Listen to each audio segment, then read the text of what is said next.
All right, so you know what? Let's just keep this live stream going. I have another channel, which is called Respect the BTC, and I record videos for that channel. And I decided to record a video, and I ended up clicking the live button. And this account that I'm using right now is connected with um, Ecamm Live, which is a platform used for live streaming, and it's connected to my other YouTube channel, which is the um, the main channel under my name, Imtiaz Ahmad. So that's what caused this confusion.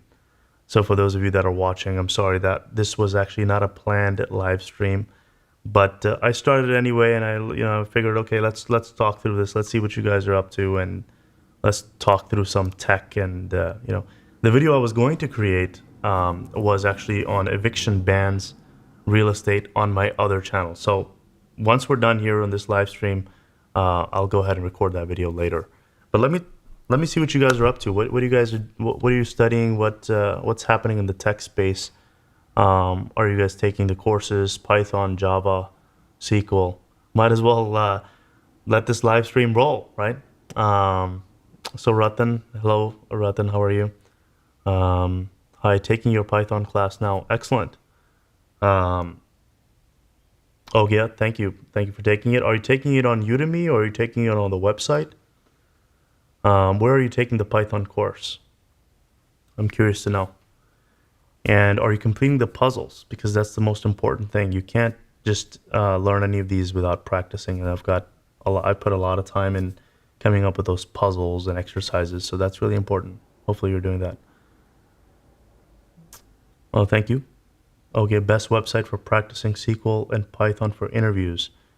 Are you referring to JobReadyProgrammer.com, my website, or are you asking a question if there's anywhere else where you can practice this stuff?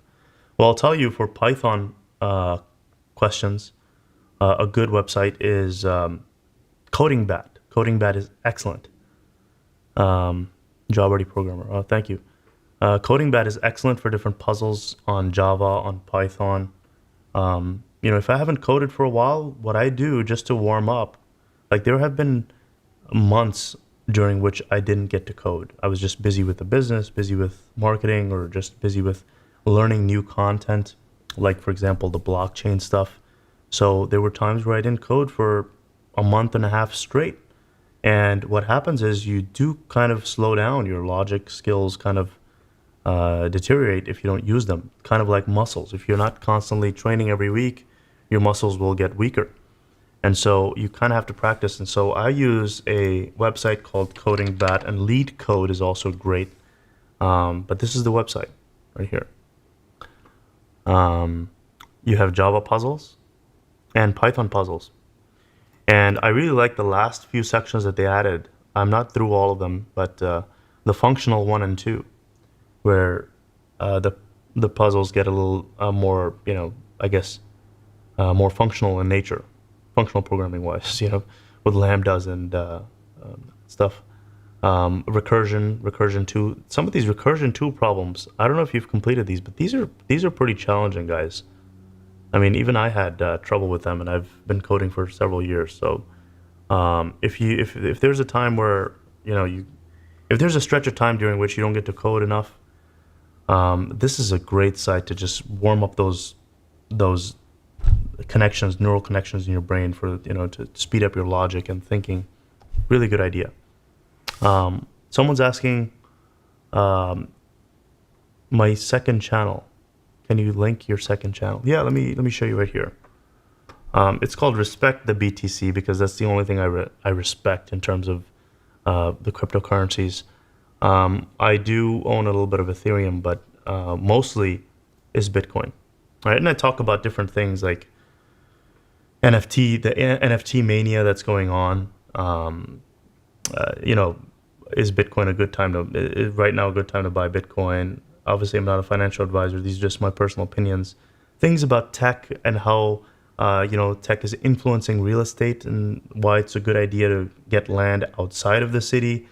Here's a video on land to buy. I discussed the valuable land and stuff, and then Bitcoin, stocks. stock investing, boomer concept in my opinion.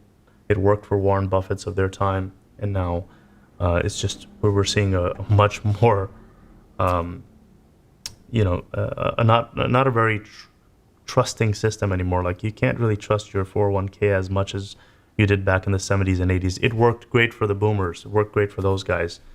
But you have to be the pioneers of your time to really advance financially, right? Because we are all getting pushed further and further out onto the risk on the risk curve, and that's why we see all these speculative things going on with Wall Street bets and AMC and GME and so on. So the further out we go on the speculation, the riskier these assets become, and no one's reading financial statements. There was a book I read, Intelligent Investor, by I think it was Benjamin Graham. I don't remember. I think that was his name.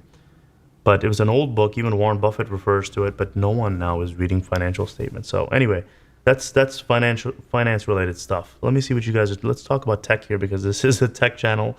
I inadvertently started this live stream here, but we might as well go with it. Is there any job opening in Canada? Yeah, of course. There's job openings everywhere. There's a lot of jobs in tech right now. A lot of jobs. You should be looking on sites like Indeed.com, on Stack Overflow. There's a job portal on Stack Overflow. So keep looking because there's plenty of jobs, remote jobs, in-person jobs. All right. So Ogia is saying I'm taking your Python course on JobReadyProgrammer. Awesome. Hopefully you gain tremendous value from that.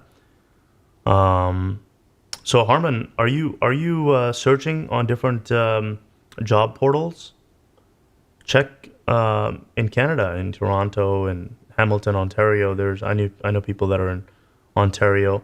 There's a lot of people that are working in tech in Toronto, so maybe you want to look there. If you're in some really remote place in Canada, maybe still, you should be able to find remote jobs, work from home jobs. I know someone that graduated recently, a friend of mine. He's more of a, I'm more of a mentor to him. He's a extended family friend member, and he recently graduated college, and he's working remote. His interview was remote, and his job is completely remote. So yeah. So Mohammed is asking how to master web technology. That's a very subjective, very vague question, but the best way to master it is just keep at it. Practice. That's all you got to do, whatever technology you choose. And so if you're saying web technology, you're going to need to know JavaScript, front end, HTML, CSS. But the best way to learn those things is to actually implement a project of your own, something that you're passionate about. Think of an idea and just implement it. What's NFT? So that's a channel that's something you might want to look into on my other channel, Respect the BTC. I don't want to keep this live stream about cryptos. That's not. So Yash Patel, thank you for subscribing. Can you send me? Okay, so Harman is asking for a link. Link to what? To the YouTube channel? Let me send that link here. To the other YouTube channel. Okay, so I was just now doing your Oracle SQL course, wondering when you would do the next live stream, and then this notification popped up. Yeah, Tally. I hope to do more live streams. Like I've said before, I've been very busy studying blockchain and cryptocurrencies. Like there's this book I've been going through. I've got a couple of books here, but Mastering Blockchain. And then, of course, the granddaddy of all books to understand Bitcoin technically is Mastering Bitcoin. This is an excellent book, and I think they have a new version coming up. I'm not sure, but that's probably worth reading as well. But yeah, that's what's been keeping me busy, studying that stuff, learning about blockchain, learning about Bitcoin standard. I personally think that this is just the beginning. This is like the 1995 internet era, where not as many people knew about it, much about it, and the people that were early into the game made a lot of money in the coming decade. And so that's what I hope to do with cryptocurrencies, with learning more about Bitcoin. So what else are you guys doing here? Good evening, everyone. Good evening, Tally. So you're taking the OOPS course, Object-Oriented Programming. Awesome. I've got a course let me just pull that up here. Where is it? Yeah, the Master Object-Oriented Design in Java. This is an excellent course that helps you build good software objects, construct good software objects, and of course, we talk about the 5 principles of object-oriented programming. Single responsibility principle, open-closed principle, Liskov substitution, interface segregation, and dependency inversion. By the way, this is the core of Spring Framework, if you don't know what, By the way, guys, since we're on this live stream, this random live stream, just make sure to click the like button. Let's get some likes rolling. Okay, let's see, what else are you guys saying? Greetings from Poland. Hey, how you doing? All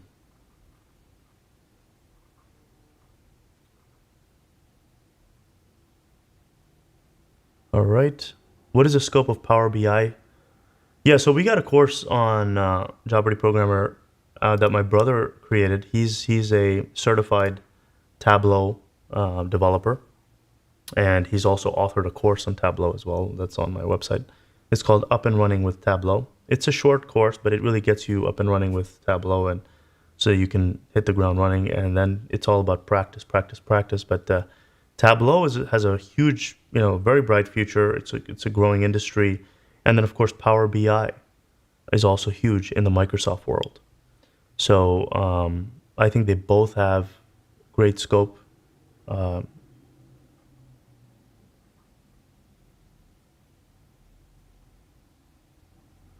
Let's see, what else are you guys saying here? Okay, let's...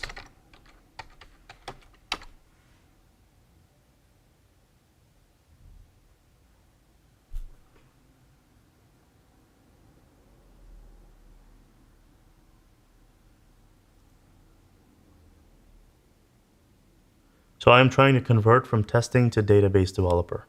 I signed up with JobReadyProgrammer. I had 2-year prior experience. Awesome.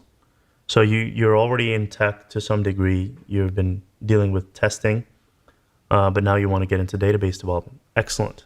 I think it's a great idea. All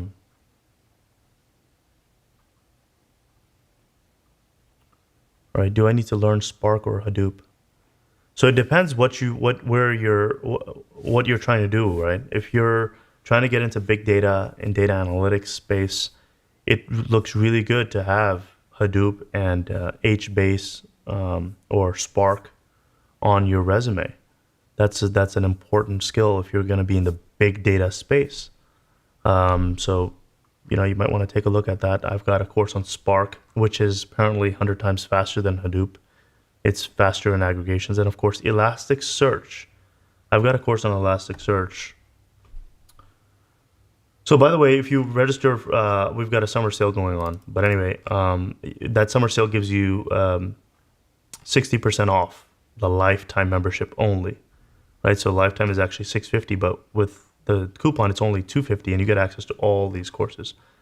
This Elasticsearch course is an excellent course if you want to get into big data, because aggregations take a long time. There could be an Oracle Exadata database with 10 million records, and you do an aggregate on that. It might take like one minute for that query to run, whereas in Elasticsearch, you might get the result in 1 second. It's that much faster because it's not a normalized database. It is denormalized, and the data is organized in a key value type structure, and it just runs much, much faster. It does the computation analytics much, much faster, and it's a search engine. So queries come back much, much faster relative, compared to other relational databases like Oracle or SQL Server or Postgres and so on. By the way, I teach Oracle as well as Postgres on this site. All right. Yeah, so Ratan is saying, thank you, Imtiaz, for your time. Truly appreciate you continuing this live conversation, even though it initiated accidentally. Yeah, that's funny, right? It initiated accidentally. It was meant for another channel, and somebody disliked this video. Obviously, I'm not prepared for this, but I'm here to answer your questions. Might as well keep this live stream rolling and see what you guys have to say, right?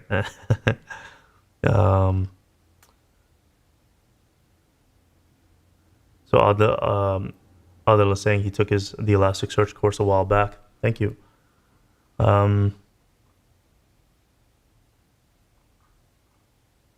So any advice with future SDETs and QA engineers? I don't really know what SDET is. I'm not too familiar with in the Q&A, in the QA side of things. Like testing and so on. I know there's frameworks like Selenium for Java, for Python. I think Ruby also has Selenium for testing. So QA engineering is not my forte, but it is, it's an industry that does well, and it's not really, you're not really a developer per se. But what is SDET? Enlighten me, if you will, or I can Google that here, or I'll look into that. Maybe I can answer that question later. Okay, so Anonymous is saying, I cleared my 12 exam now. Okay, so I'm assuming you mean 12th grade exam now. I want to learn programming. Please help me, guide me. Where should I start from? From Kashmir. Okay, so I think the website that I've designed makes it pretty straightforward, right? You see, tech is a very, very difficult space to navigate. There's so many different areas. There's cloud, there's back end, front end. There are, server side things. There's Linux databases. There is DevOps. There is, administration side of things, product managers, and all these fancy titles, different types of, areas within tech you can get into. But I try to keep it simple, and the two paths that I considered are that are the most simple, in my opinion, to go about learning tech or getting your foot in the door in tech is either the data analyst path or software developer, right? Which usually involves back end and middle tier. If you incorporate the front end as well in that and call it a full stack, that takes longer. That takes much, much longer to learn. That takes about a year. But you can actually get a good database developer, data analyst, data engineer. Obviously, some of these titles are overlapping, but anything to do with data, you should be able to get a good data related job where you're working with SQL or Tableau within 4 months. And that's how I designed this curriculum. That's what I recommend people that are trying to get their foot in the door in tech the soonest way possible. The most effective way, in my opinion, is to learn data first. Complete this path, or at least 5 of these courses, the first 5. Complete those, and then try to get your foot in the door as a database developer or data analyst. And then you can learn the cool stuff, the front end, and if you want, on the weekends while you're working at a company. Okay. All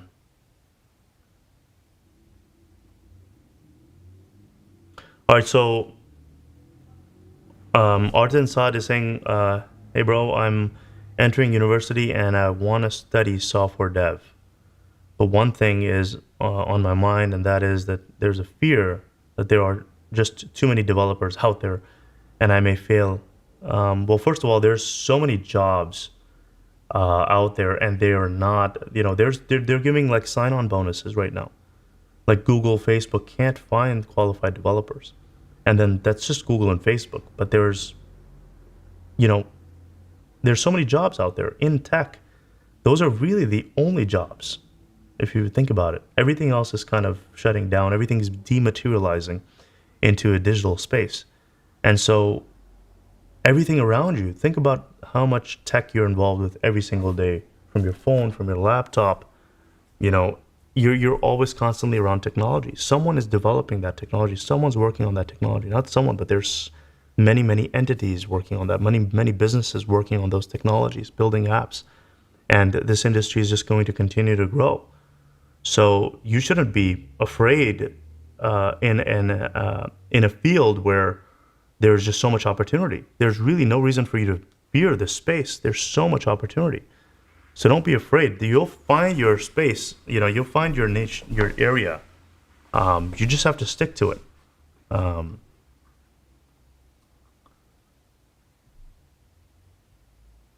Okay, so software development, engineer, and test. So I consider that, automation, right, Isa? If that's what SDET, I would say, stands for. So software development, test, engineer in test.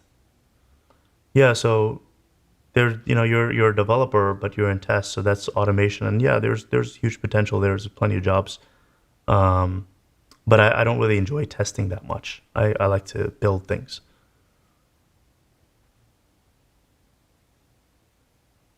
So Divyesh is asking, hi Imtiaz, do you have any promotion or discount for JobReadyProgrammer? Yeah, if you go to the website, right in the middle of the page, there's a summer sale going on for lifetime membership only. That's only a lifetime membership thing. So you can choose to join that if you'd like. It's a 60% discount. It's a pretty big discount. All right. All right. So Ogie is saying, I have SQL projects in my portfolio. Good. Is it a hack if I create an Upwork account and list those projects as freelance projects on Upwork to get my foot in the door? Yes, absolutely. That first of all, that's not an illegal hack. It's not an immoral hack. If you've completed projects, show them off on Upwork. You don't have to say that they are Upwork projects. You're showing your skills, right? And someone will hire you based on your skills. And so, let's say if someone does hire you, you have to perform then. If you don't, then your ratings are going to drop, and so then you're just wasting time, wasting someone's time, and hurting your career in the process. So I'm sure you're not going to do that. But if you have experience under your belt, show it off on Upwork. There's nothing wrong with that.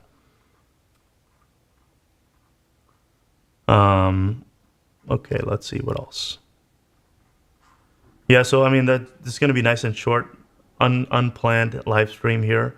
But I guess you guys let me know. Do you guys like this unplanned random live stream time?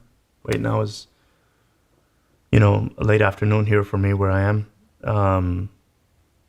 If you want to do this more often, I can do that. I could just randomly just start live streaming and ask. You guys can ask away any questions that you would have, and I'll do the best I can to answer your questions. Someone's asking, okay, salam brother, salam to you. If I study 6 to 8 hours a day, could I complete the course and be ready for work in 2 months? Is it a good strategy? It's not about how many hours you can shove into a given period of time. It's not about that. It's more constructive to do 2 hours every single day versus 8 hours. If you do 2 hours every single day for 3 months, you're going to get more out of those 3 months than you would if you do 6 hours a day for 2 months. It's just your mind will get overloaded with too much information in those 2 months. Why don't you just spread it out? Give yourself some time to absorb that information. Maybe 2 hours is a little less than 3 months, but if you do 2 hours for 4 months, that's so much more effective than doing 8 hours in 2 months. Trust me. So Anonymous is saying, is this the first? Yeah, I guess this is the first time I'm seeing your face. This is not the Anonymous, the entity, is it? Or is this Satoshi Nakamoto Anonymous? All right, so Adli Wahid is saying, yeah, do more of these, please, Timmy. Okay, I'll try to do more of these live streams, random live streams. All right, so someone's saying it'd be awesome to have late afternoon sessions. All right, I'll try to do more of these. So Rich is saying, is your Eliminate Code for your course on Udemy incomplete? I don't think it's incomplete. Is it missing anything? I haven't. I have someone that answers questions, and other students answer questions there as well. So maybe you want to ask on that forum there and see if if there's something missing. Maybe we have to update that. I'm not sure.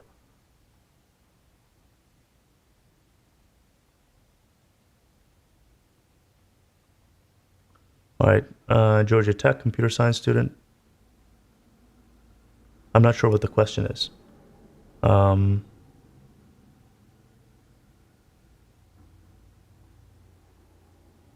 right, so how would you build experience as a database administrator if most employers are looking for experienced personnel? Well, the way you start is you start as a SQL developer, learning SQL. That's how you start. And once you have SQL developer experience under your belt, entry-level SQL developer, You can graduate to database administration by learning database administration skills while you were a SQL developer. And you can say that I was mostly a SQL developer, but I also work with database administrators, which you will have to in that process. And that's how you make that transition. You can't go from zero to database administrator. You can't do that. You can go from zero to SQL developer is data analyst. That's the track that I recommend here. You can't jump from zero to database administrator. That's not a database administrator that I would trust my data with.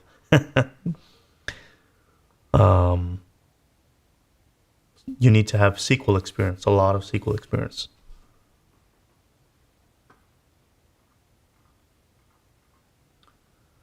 All right, guys, so I'm going to wrap up here. I'm going to try to do more of these live streams. Thank you for the feedback. If you have any questions, feel free to leave them in the comments. Make sure to like this video, subscribe, even though it was unprepared. It was a random live stream.